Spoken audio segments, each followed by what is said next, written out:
So Pallam Raju speaking to us there. So is this entire thing about youth being a major factor in this new cabinet, is that a myth or a reality? Our guest, Joyanta Ghoshal, a veteran journalist here in the capital. He joins us as the bureau chief of Anand Bajar Patrika. From the BJP, we have Dilip Cherian and Dilip Cherian, who is an image consultant, boss of Perfect Relations, and he helped Congress with their image both in the 2004 and the 2009 campaign. Thanks all for joining us. Mr. Chari, if I can start with you, this whole myth about youth, is it a thing that all political parties have? Because, you know, the kind of, when they describe someone as a young leader, that young tends to go anywhere between 50 or 60, from 35 to 60. So is that something that all political parties have a problem with? No, this debate of having a younger cabinet or younger people in parliament, younger people in politics has always been there. During emergency, we used to hear about Sanjay Gandhi, the younger blood being pumped into politics. After that, we heard about Rajiv Gandhi being brought into politics. And then now we hear about, we have been hearing about these younger elements in politics since 2004.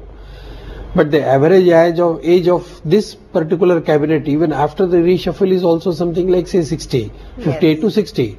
But I think comparatively, a more number of younger politicians, parliamentarians have been inducted into the cabinet now. If you take only the younger elements, then it is a different thing. But that age also ranges between 36. I think Mr. Milind Devra is 36. To say 50 it goes up to. But the problem is the number of elderly persons in the cabinet, 70 plus, is also equally very high. So between 70 and 80 there are equal number of people. So if you take the average, it goes up to that. Yes. But if you take only the younger MPs, say age group of 36 to 50, I think that number is also sufficiently large. So we can't say that this cabinet does not have enough younger elements, but the fact is, in spite of this, the perception that the Congress will be able to, or the UPA will be able to win an election only on the basis of these younger faces is wrong. That is not going to work. Okay. Dilip Cherian, are you getting a younger vibe from people like Pallam Raju? Oh, certainly. I think at the decision-making level in some of these ministries, Pallam is a very good example, and I think ministers like that would make an impact. But the real question is, what is the strategy going forward, and is youth just a flag you wave at the moment? Because essentially this is not going to be significant unless it's part of a slightly longer term strategy, either to win the elections and to project your youth face. This is not youthful enough to project a youth face. Yes. Okay. It's not youthful enough. It's not youthful enough to project a youth face. And the second thing is that if you look at globally, this is not youthful at all. I mean, David Cameron just, reshuffled his cabinet and brought the age down from 53 to 52. Now that is shuffling. Okay. Yes. Now, I think that if the Congress really wanted to give a symbol and a signal, and this is a very young country. Don't forget that this is the youngest democracy, and the 2014 elections is going to be a very young electorate. Sufficient to know, are they playing shadow boxing? Are they preparing a kind of shadow cabinet in case they win to take over? Maybe some pieces of that jigsaw may be explained by that kind of a theory. But other than that, I think it's not good enough. Not good enough. And Joyanta Ghoshal, what congressmen are really excited about is that for the first time, you had Rahul Gandhi be part of that kind of consultation process before the thing. Not just Sonia Gandhi and the Prime Minister, but Rahul Gandhi as well. If that is true, then what do we see of that? What is that imprint we see? No, I think in Indian culture, culturally we are adverse to this idea that only the young people will be inducted in the cabinet. That's culturally, no, it's irrespective of party line. You mean people don't want to accept that? You see, in Communist Party, after Jyoti Basu Surjit, who were the young people, you just see the BJP, Bajpayee, Advani, who are the young guys in BJP. So culturally, but one thing I think, the positive side, 20 years back, that psychological block was more. 10 years back, it was more. But now, Yeah. each and every party, including Shiv Sena, you will find young MP, more young people in the cabinet. So I think in comparison to the earlier days, and especially in Congress, I think maximum young people in the cabinet. I since 1987, I am in Delhi, and I think Milind Deora, Sachin, and you can take any name in the cabinet. Whether he's cabinet or state minister, that is not very important. That is it. Because gradually they will evolve. Gradually they will evolve, because now the state ministers, they are getting independent charges. Yes. But that doesn't mean that you have to give 10 people as cabinet ministers. That there should not be any drama on that. I think I am not very negative to this young people's because this is culturally, it is very difficult in India. Culturally for who? For the people, the electorate, or the parties? No, actually all the political parties. Yeah. Today I have seen that in CPM also the young people are getting tickets. 10 years back, 20 years back, it was also not very easy. So all the parties has become more proactive. They are more conscious to induct young people. But it is slow process in our country. Yeah. But I don't know what is that. Sociologists can say that what is the cultural genesis of this syndrome. But it is fact that and Rahul Gandhi, it is a conscious decision that he wants to be in the organizational side. Yes. So he is not coming to the cabinet. It's a conscious decision. And Rahul Gandhi is not coming to the cabinet. That doesn't mean that his own followers, they will not come. So this time, lot of young people, they have,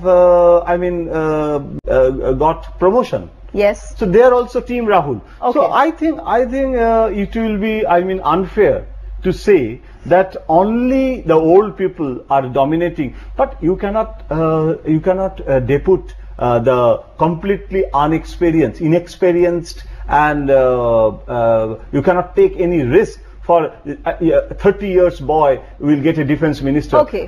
That should not be the precondition. I understand what you're saying. Induct the younger generation. So as a politician on the panel, which is Shishaji Chari, do you think it's because for the people, even the parties, political parties themselves, some of the things that Joyanto mentioned, do you think that parties and the people perhaps equate experience and all with age and ability with age? Certainly. Ability and experience both come through age.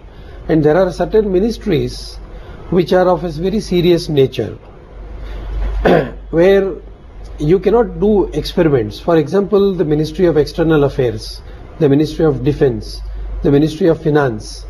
These are some of the ministries that require a lot of experience and also a wider understanding of the national, regional and global situation.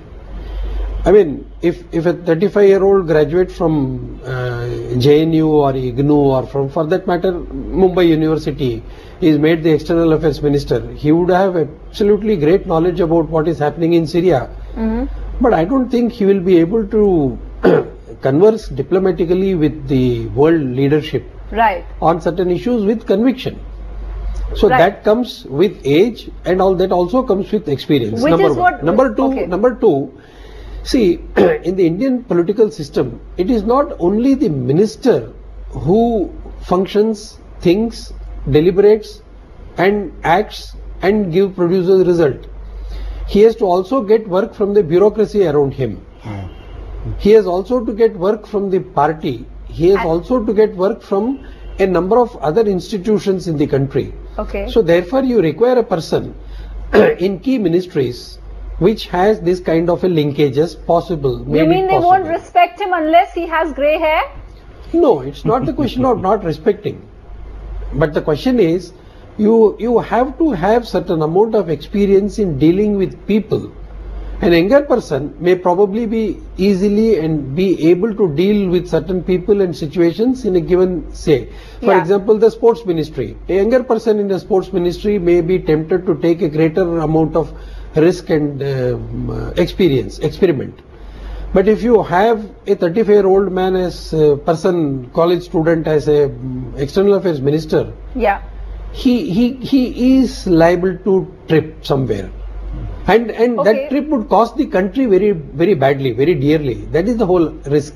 Okay, so, but Dilip Cherian, I want to put this to you that if you just look across the border, Hina Rabani Khar is there. She's there in this very key, crucial portfolio of foreign affairs. So how does that work? Obviously, they are taking risks. You know, I hear what... And she's a tough cookie. I hear what Mr. Sheshajidaj is saying, and I respect that. And what Jayanto said about cultural sensitivities, I also respect. But I think the real point is that the world has moved on. Yes. The electorate has moved on. The only message that I can see, which perhaps is very nuanced, is that the Congress is saying, let's put some of the inheritors into the cabinet and let's show that the new phase of the coming AICC is that of young politicians who don't have that lineage and don't have that baggage, so that the party can give the signal to its grassroots worker that anybody can rise to the top. But so that is if they have fresh faces. I think there is some kind of a play there of yin and yang, as it were. But in terms of youth and the cabinet, I think that young people today are definitely capable, and I think that the more you empower them sooner, the more they will look at the world which they are dealing with in a more youthful manner with energy. What is the problem with the UPA2? The UPA2's big problem is that it seems to be caught at every stage in a lack of action. Yeah. And you need young people rather than a purely measured and a kind of old school kind of approach saying we shall talk about this. Yes. People are getting restless today. Yes, that's a really interesting point. And since you brought up the whole AICC reshuffle, Jonathan, what are you hearing about this? Because you talked about what Rahul Gandhi is bringing in, and obviously this one they're saying is his thingy. Well, what would you expect from the AICC then? What actually Dilip is saying, that I completely agree, but I think that there is a mindset. This is we have to break that mindset also. If you think always that he's a young chap, he cannot deliver. You just see, look, the corporate sector.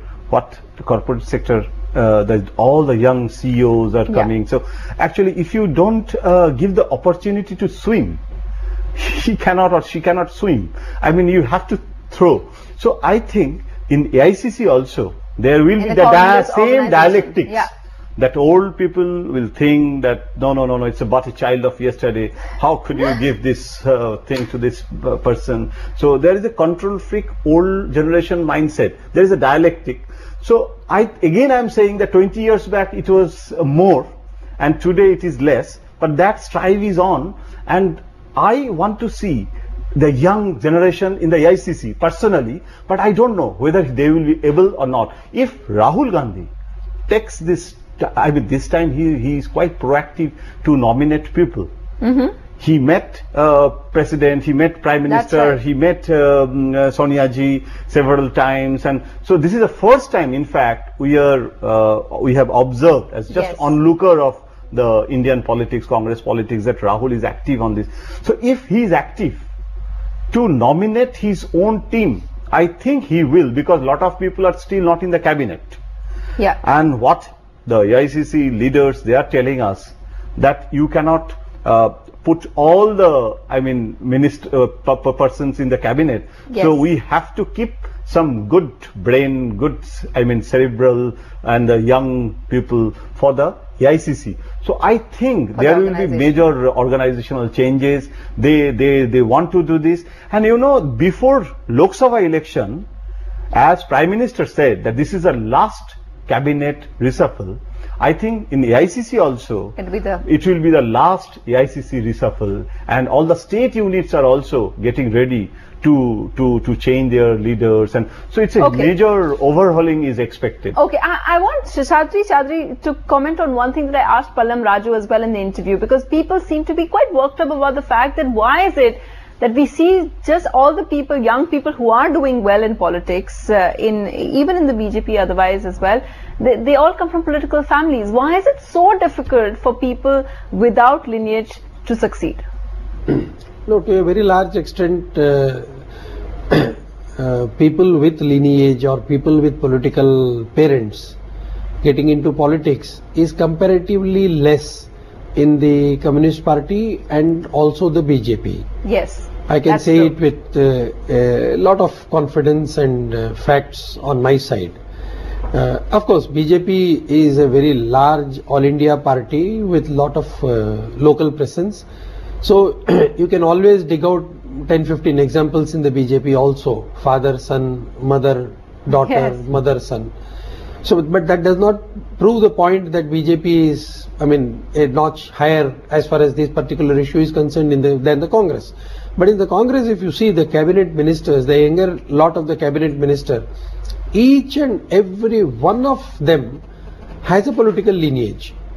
Without that, there is not a single person Why is that? whose parent has not been.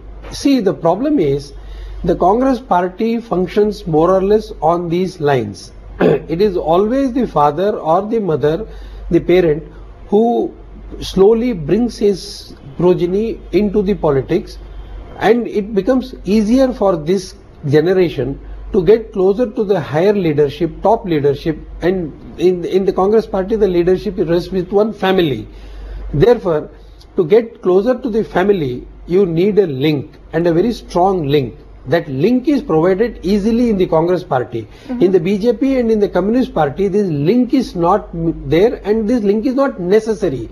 There you have to have an ideological linking. Okay, I which just is want not to very interrupt easy you because to you're talking about the come. left parties. Joyinto, isn't it true that in the last Bengal elections, you saw a lot of children of Communist Party members as well who had come in? So it's a trend which is across. New trend, and actually they have done it consciously. And the family factor, that you should be fair to the communists. The BJP, I think BJP also cannot say, because Rajmata it, yeah. but communist parties, the family factor is less. Less. But Less. no, I just want think- to point out that in the last elections, perhaps in Bengal, there were lots of children of. Yeah. Oh, the children of the politicians. Leaders, yeah. But in comparison to the other parties, Much less, it is yeah. much less. But there is a trend that the son, I mean the Gautam Dev's son, he is active That's in right, politics. yeah, lots lot of of it's true. But they have to come through a process in the Communist Party.